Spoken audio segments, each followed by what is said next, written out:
Assalamualaikum warahmatullahi wabarakatuh. Halo, perkenalkan, saya Rizky Priscilia.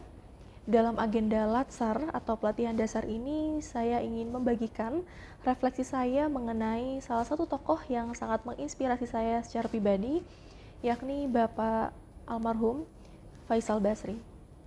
Bagi saya, beliau bukan hanya seorang ekonom, tetapi juga simbol dari integritas dan juga keberanian dalam dunia kebijakan publik. Saya mengenal nama beliau itu pertama kali saat masih kuliah ketika membaca analisis-analisisnya yang tajam dan berani di media massa. Dan yang membuat saya kagum adalah keberaniannya dan konsistensinya bahwa beliau itu tidak pernah ragu untuk menyuarakan data, bahkan jika harus berbeda dari arus utama ataupun kebijakan pemerintah pada saat itu. Dan bagi saya itu merupakan sebuah keberanian yang sangat langka.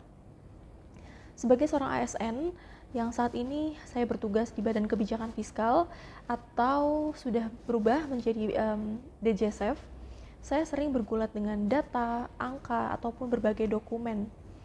Tapi belajar dari tokoh Bapak Faisal Basri, saya belajar bahwa angka-angka itu bukan hanya sekedar angka tanpa makna.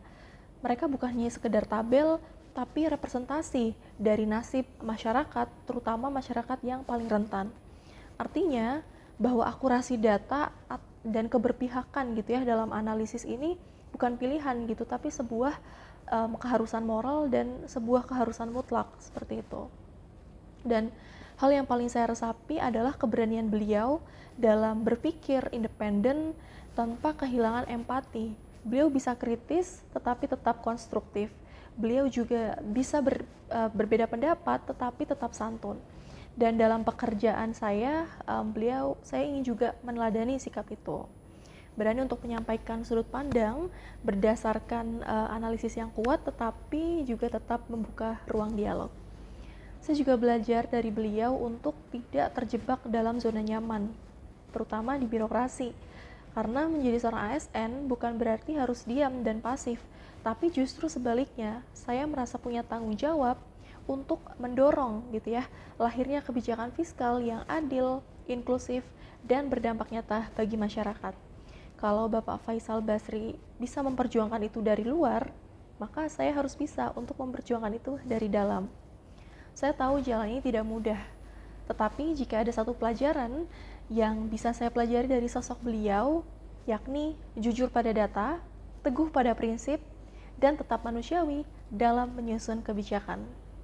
Dan itulah arah pengembangan peran dan perilaku yang ingin saya bentuk selama dan setelah masa OJT ini.